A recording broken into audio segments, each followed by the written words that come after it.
Bueno, buenos días. Como ha empezado el tono Javier de trataros de tú, os trato de tú, que sois compañeros. Muy bien.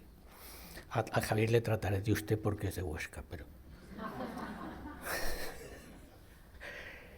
Yo lo que voy a contar es que el consentimiento informado tiene tres componentes que son información, voluntariedad y capacidad mental, que la información es obligación darla el personal sanitario, no vale decir, todo el mundo sabe, no. El personal sanitario tiene obligación legal de dar la información, que la voluntariedad se evalúa y que la capacidad mental hay que evaluarla dentro de este concepto de la teoría del consentimiento informado. El tema que me han puesto es cuando no hay capacidad para dar consentimiento informado, y entonces veremos que la capacidad es como la inocencia, todos somos capaces, todos somos inocentes mientras no se demuestre lo contrario. Tenemos que demostrar la incapacidad o la discapacidad. ¿Y cómo se demuestra? De manera que no funcionemos en alguno de los cuatro habilidades de tomar decisiones: comprender, apreciar, razonar y expresar una elección. Y cuando hemos determinado que no es capaz ese paciente para una determinada cosa, operación de hernia, firmar una cosa, hacer testamento para una tarea específica, debemos de protegerle, tomar una decisión de sustitución, siguiendo dos principios. Hay que actuar en el mejor interés del paciente y de la manera menos restrictiva. Y esto dependerá siempre de las circunstancias. Y por eso el método de la deliberación nos ayuda a tomar decisiones prudentes. Bueno, yo ya he acabado. Es broma, hombre. Que tengo ahí cosas que enseñaros. Ni se te ocurra que me haces quedar mal a mí. Yo antes, como Javier, ponía siempre una diapositiva, pero como un alumno me dijo, siempre poner las mismas de entrada, bueno, pues ya la he quitado. Pero decía esto: el problema no es la ignorancia, el problema son los prejuicios. Era un profesor, ya murió, era un profesor sueco. Decía, coño, si es sueco, joder, hay que escuchar con atención. El problema no es la ignorancia, el problema son los prejuicios. Todos somos ignorantes, aunque algunos no lo sepan. Todos tenemos prejuicios, aunque algunos no lo sepan. Y después añadí una frase, ya no era sueco, era de Calatayud, pero siendo de Calatayud, ¿qué? No tiene tanta... que era de Baltasar Gracián, que decía: el primer paso a la ignorancia es creer que se sabe. Esto lo decía uno de Calatayud. Lo publicó en Huesca. Yo no te digo. Bueno, es cierto, ya lo sé, ya. Sí. Entonces, open the mind, porque es doble trabajo quitarte el prejuicio y encima aprender. Todos somos ignorantes, todos tenemos prejuicios, pero vamos a darle. Esto es el consentimiento informado según la ley de la autonomía, la conformidad libre, voluntaria y consciente de un paciente manifestada en el pleno uso de sus facultades después de recibir información adecuada para que tenga lugar una actuación que afecte a su salud. Información, voluntariedad y capacidad mental. Y esto lo debe hacer el personal sanitario. No vale decir, oye, que lo lea en la prensa. No, es obligación. Perdón. Toda esta historia la empezó un judío. Anda tú. Sefardí. Este era el juez Cardoso. Él empezó en un caso de una señora que demandó al hospital de Nueva York que era necesario el consentimiento del paciente para que se instaure un tratamiento indicado por el médico. 1914, hace 100 años, y hizo esta sentencia. Fijaros que aquí define muy bien lo que es el consentimiento informado y lo que es la evaluación. Dice, todo ser humano de edad adulta, los niños hay que protegerlos siempre. Y sano juicio, eso es capacidad mental, eso es pleno uso de sus facultades, que dice la ley de autonomía, es lo mismo. Tiene derecho a determinar qué se hará con su cuerpo. anda tú. Hace 30, 40 años, cuando yo estudié en la Facultad de Medicina, eso no. Ahí se hacía lo que decía el médico y punto. Y si no, lo que decía el marido, y si no, lo que decía el cura, y si no, anda. Y esto ahora ya ha pasado a ser ley. Se puede rechazar un tratamiento según la ley de autonomía. Bueno, pues en este mismo hospital ahora está este joven, Joseph Fiennes. Yo estuve con él ahí en Nueva York, vendrá dentro de poco porque es amigo de Rogelio también, y este libro que ha sacado, Los derechos llegan a la mente, intenta defender los derechos de los que no pueden expresarse y de las familias que sufren mucho por ellos. Dice que hay que, de alguna manera, diagnosticar, tratar y rehabilitar a este tipo de pacientes, ya que ellos no están en condiciones de... Ni ellos ni las familias. Fijaros que en estos casos de discapacidad, bueno, después explicaré lo de la discapacidad, es el paciente y es la familia.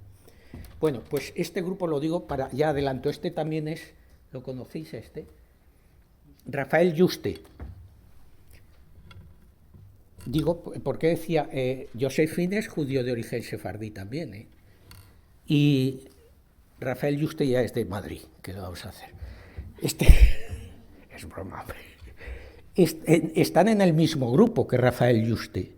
Joseph Fiennes y Rafael Yuste están en el grupo de Columbia, que están defendiendo el tema de los neuroderechos, pero esto es tema de otro día. Bueno, ¿por qué es importante la evaluación de la capacidad? Porque estamos obligados por ley y por ética, y seguimos confundiendo lo que es la ley y la ética. Es imposible que un hospital se haga objetor de conciencia. Es imposible que una institución se haga hospital de conciencia. No tienen conciencia. Son las personas. La ética tiene que ver con la conciencia. Nadie va a juzgar la ética de nadie más que uno mismo. Sin embargo, la ley sí que puede juzgar las conductas externas. Es diferente, es que seguimos confundiendo la ética con la ley, y son dos cosas diferentes. Disculparme que habré un poco apasionado, pero como ha dicho que estoy en una plaza conocida. Entonces, ¿por qué hay que garantizar la libertad de tomar decisiones informadas del paciente que está en su sano juicio y la protección y cuidado de las personas con deterioro de esta decisión? Esto es lo más importante de lo que vamos a decir hoy. Y es, el que es libre de tomar decisiones informadas de forma autónoma, que está en su sano juicio, allá haga lo que quiera con su cuerpo y con su vida, como si se dedica a fumar, que fumar mata. Pero el que no tiene capacidad para tomar una decisión, hay que protegerle. Y esto es lo que decía, fijaros, tema de bioética. La bioética, el primero que habló era Potter, que dijo, un puente hacia el futuro. La bioética nos debería de servir para crear puentes, no para crear trincheras. Eso de yo opino esto, ni hablamos de... No, es para crear puentes de acuerdos. Bueno, pues en este informe Belmont se hablaba, que fue un informe de la Comisión Presidencial de Estados Unidos, que dijo, había surgido el escándalo del experimento Tuskegee, y dijo el presidente esto, quiero que me hagan un informe sobre cómo investigar en seres humanos. Y puso 3 principios. Uno era el respeto a las personas, que era el de autonomía. Después se llamó autonomía. El segundo era de justicia y el segundo era de beneficencia. Fijaros, 3.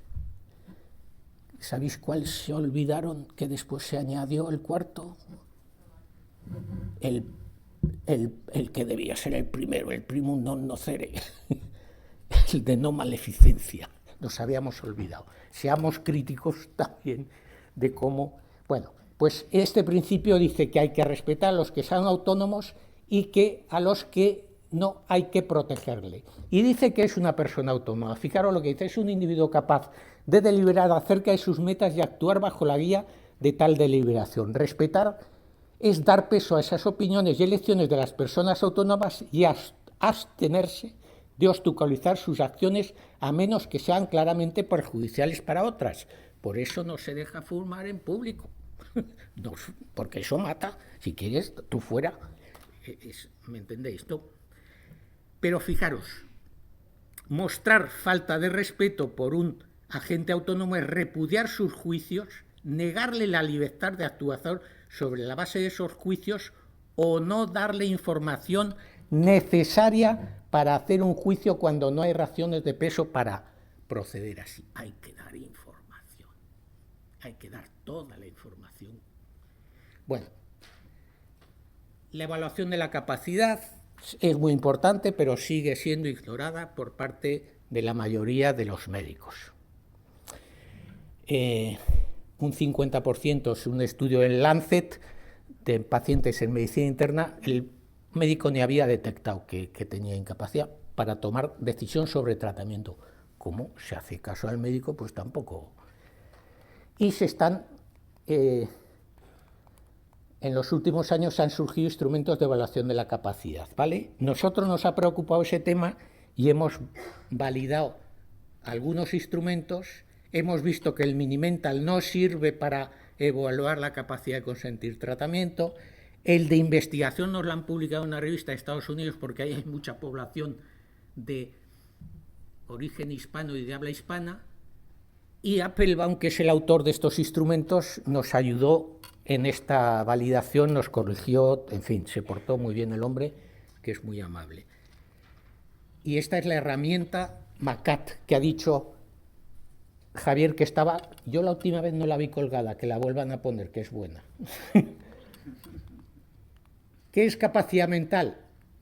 Habilidades, poseer habilidades cognitivas, volitivas y afectivas, como decía Javier, que le permiten comprender, apreciar y razonar adecuadamente la información recibida para tomar una decisión y expresarla.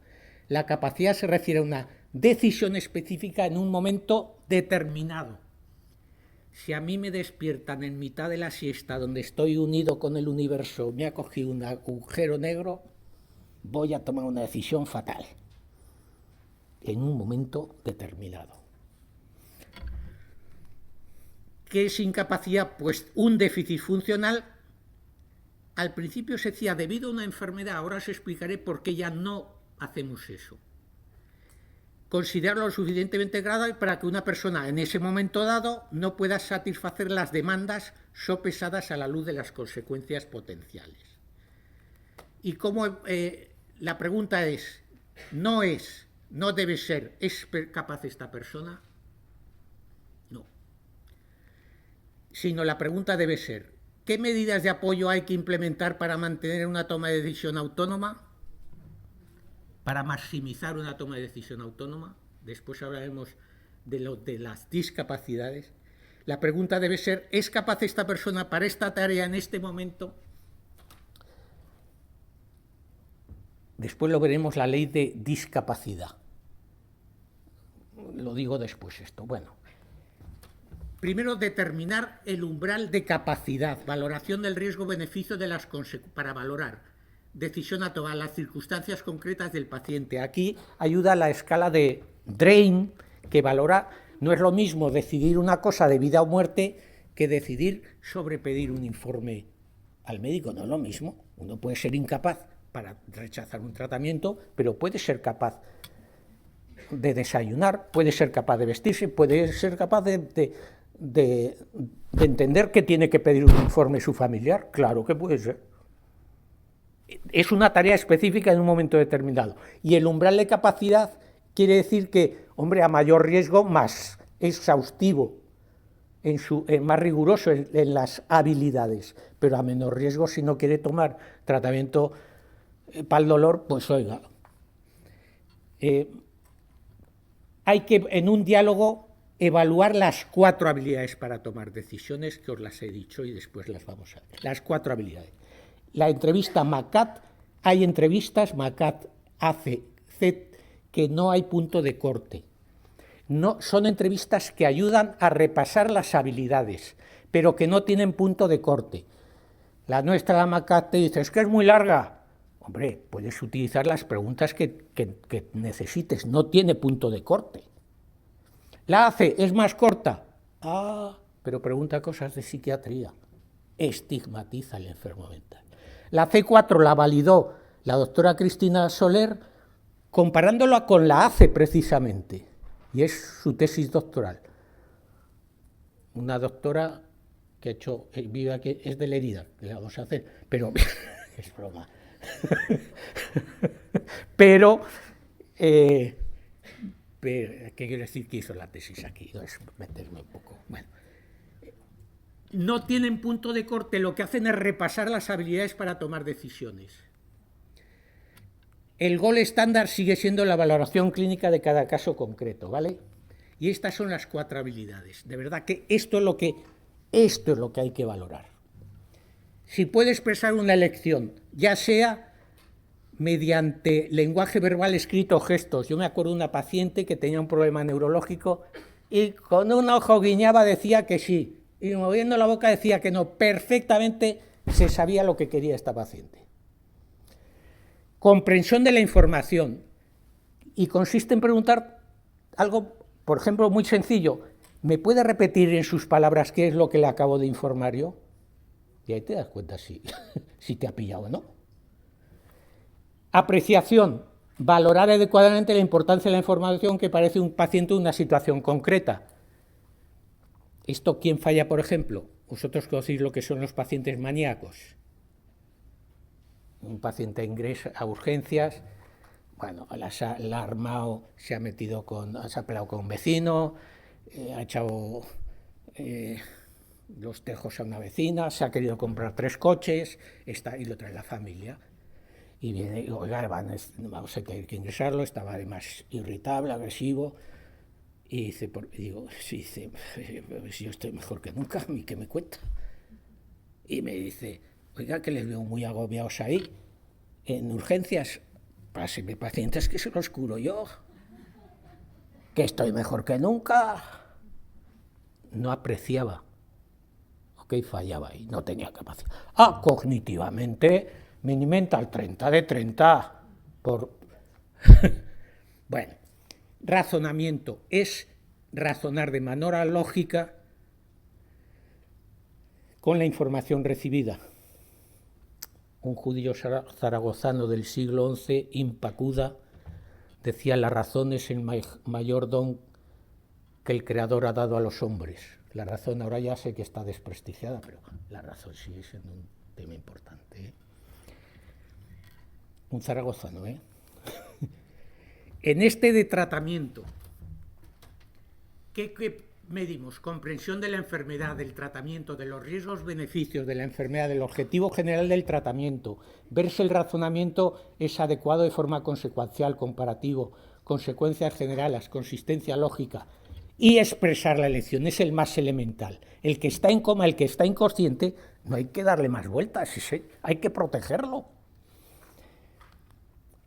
En investigación se evalúa otros parámetros. Aquí lo que interesa es que el paciente sepa que el objetivo es la investigación, no es su beneficio, que le puede tocar un placebo, que se puede retirar de la investigación sin que salga perjudicado, etcétera, etcétera, ¿vale? Venga, entonces ahora ya los principios. ¿Qué hacer para tomar decisiones prudentes? Pues viene bien atender unos principios. Uno es, son de Applebaum, que la incapacidad, ellos hablan más de incapacidad, no de capacidad, se relaciona con el deterioro mental, pero no se identifica con él. No hay que identificar trastorno mental con incapacidad. La incapacidad se refiere a déficits funcionales, a no funcionar bien, en relación a la demanda que se le pide, valorando las consecuencias. Y otro principio también, que la incapacidad puede cambiar. A mí, cuando ya me llevo un rato despierto de la siesta, puedo tomar mejores decisiones, ¿vale? Y los ingleses, atención que los ingleses son muy listos e irónicos, estos hijos de la Gran Bretaña, porque han dado 5 principios que a mí me parecen muy razonables. El primero, presunción A. ¿Por qué? Fijaros que esta ley, esto está cogido de revisión que hicieron en el 2021. Esta ley está diseñada para proteger, empoderar a las personas que pueden carecer de capacidad mental para tomar sus propias decisiones sobre su atención o tratamiento. Y son para mayores de 16. ¿Me oís? Para proteger a las personas que pueden tener capacidad. Cubre decisiones sobre qué me pongo yo hoy o qué desayuno, hasta decisiones que pueden jugarte la vida, un tratamiento, o sobre dónde quiero vivir yo o dónde puedo vivir. Y estos ejemplos que pueden carecer de capacidad pues son demencia, discapacidad del aprendizaje grave, una lesión cerebral, una enfermedad mental, tratamiento, un traumatismo craneoencefálico, un síndrome confusional agudo. No significa necesariamente que carezca de capacidad para tomar una decisión. El tener uno de estos no es automáticamente una decisión. Lo que han fallado los ingleses, y eso veremos cómo unos alemanes razonan muy bien por qué este modelo discrimina a los enfermos mentales y los estigmatiza, es que los ingleses dicen, tiene que haber dos cosas, un trastorno mental que incapacite para las habilidades. Y Applebaum dice que es el modelo funcional, no, es simplemente no funcionar bien en las habilidades. Hay que ponerle, las causas pueden ser muchas, pero no funcionar bien en las habilidades. El principio de presunción de capacidad es lo que hemos dicho antes. Todos somos capaces mientras no se demuestre lo contrario. ¿Quién lo tiene que demostrar? El que lo ponga en duda. ¿Quién es el que más diagnostica y trata personas con falta de capacidad para tomar una decisión sanitaria? ¿Quiénes son? ¿Quién lo sabéis? Las enfermeras. Son las que por la noche el abuelo se arranca el gotero y dice que se va a regar los tomates al huerto. Oye, no llama al psiquiatra, no ya, lo retiene, no le dice, oiga, que es autónomo, que manda un curso de la ley de autonomía, usted verá lo que hace. No, lo protege, le cura de el sandrío que se ha hecho de arrancar. Esto es lo que pasa todos los días en los hospitales. Eso es un síndrome confusional agudo que le ha hecho al paciente perder la capacidad sobre si tiene que seguir ingresado en el hospital o no. Maximizar la capacidad de tomar decisiones. Esto es importante, alguien lo ha dicho por ahí. Siempre esperar el mejor momento, no que no sea recién despertado. Explicar con gráficos, con dibujos, con lo que haga falta para... El aviso... Joder, perdona. Tienes... Venga, pues ya me paso a unos minutos. Joder, pues perdonarme. La libertad de tomar decisiones insensatas es que las malas pintas y el estar no significa que uno tenga incapacidad. Se pueden tomar decisiones insensatas para la salud, como puede ser fumar.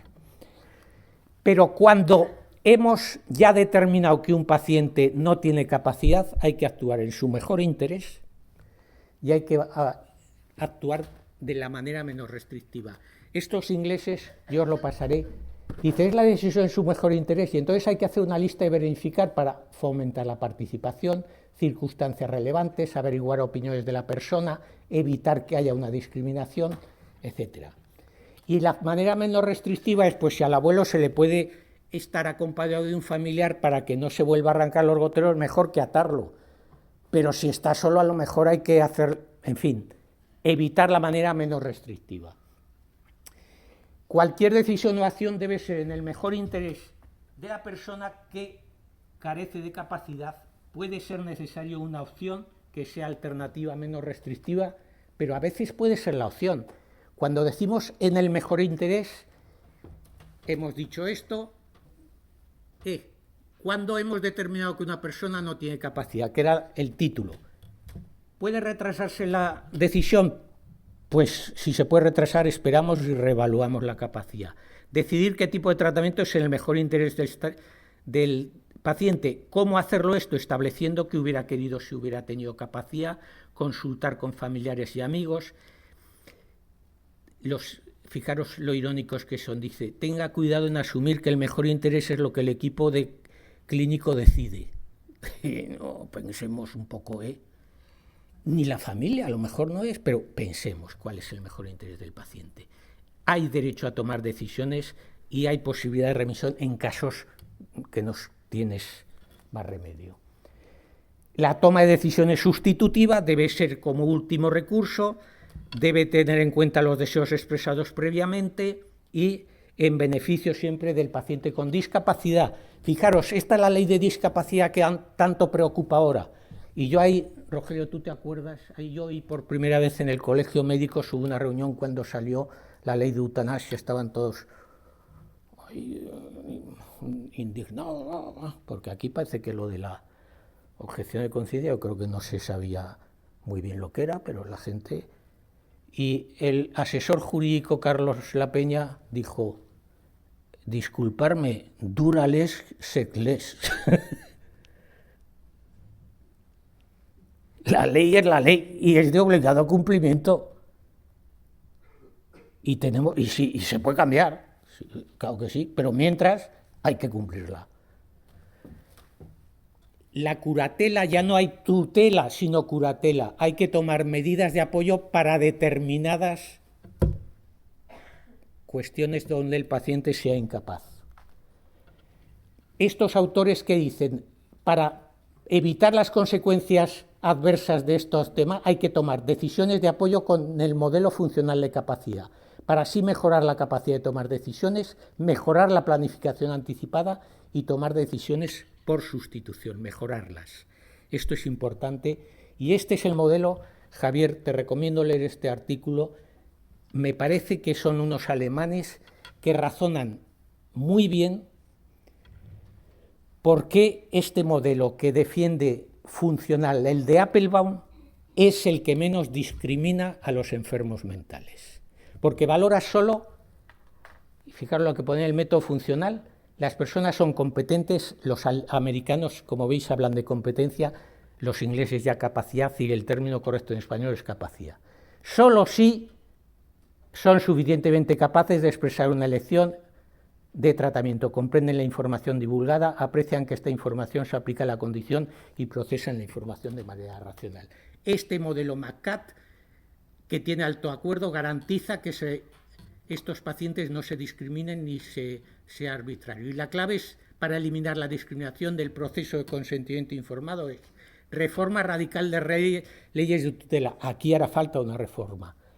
Educación de los profesionales sanitarios en relación a los métodos para la toma de decisiones con apoyo y los criterios no discriminatorios para la evaluación de la capacidad mental. Esto, ¿ok? Te lo vuelvan a colgar, Javier. Esto es, bueno, lo paso porque es de una zaragozana y si es de Zaragoza, ¿qué? No, es broma, es blanca, es buenísima. Está en la Comisión de Garantías, es de aquí de Zaragoza, del País Vasco. Dice algo muy, en ese artículo os lo recomiendo, sobre las dimensiones del sufrimiento, porque ¿qué es eso del sufrimiento? ¿Cómo lo evaluamos? Y viene a decir, es que los sanitarios no nos ponemos de acuerdo sobre qué es el sufrimiento del paciente, y es verdad, es difícil. Y aquí, esto sí te pongo, este es Breitbart que ha hablado antes, la anterior ponente. Mirar, esto es un poco de autocrítica, jefe. Ya te diré, hace poco, un psiquiatra nos contaba que un amigo suyo, cirujano, le decía, los psiquiatras sois todos iguales, hacéis como que escucháis, pero no escucháis. Creo que... y yo diría, los médicos deberíamos de escuchar más, o como decía también una jefa de servicio hace poco, una especialidad médica, dice, tengo a los residentes que no miran a los ojos a los pacientes. ¿Cómo es posible eso? Hay que escuchar, hay que respetar y hay que proteger en caso de que haga falta. En esta psicoterapia que nos han aprobado en esta revista de Breitbart, que yo la aprendí con Breitbart, les preguntamos, ¿cómo le gustaría que le cuidaran a partir de ahora? ¿Cómo le podemos ayudar? Es una psicoterapia 4 sesiones, dura un mes. y el paciente ayuda a morir en paz. Chochinov, que la has nombrado tú. Y esto ya acabó, jefa. Ya. Chochinov dice, la regla de oro ha pasado a ser, o debemos de pasar a ser, la regla de platino, los discos de oro y de platinum. Y habla de la regla de platinum, del tratamiento, el nuevo estándar para el cuidado de las personas centradas. Y es, ¿qué era la regla de oro? Haz a los demás lo que te gustaría que te hicieran a ti. ¿Cuál es la regla de platino? Hacer a los pacientes lo que les gustaría a ellos mismos. Y esta regla también se aplica cuando se orienta a las tomas de decisiones por sustitución, que hay que hacer cuando uno no tiene capacidad. Fijaros, esta regla de platino creo que es lo más, el método de la deliberación, que ya lo conocéis, y ya para finalizar, el método de la deliberación es que creía que estaría aquí el gerente, no está ya. El método de la bioética es el método de la deliberación, cuyo objetivo es identificar los cursos intermedios que suelen ser los más prudentes para solucionar conflictos éticos. Os lo leéis y ya está, yo acabo porque... Muy bien, Tirso, muchas gracias. Lo leéis.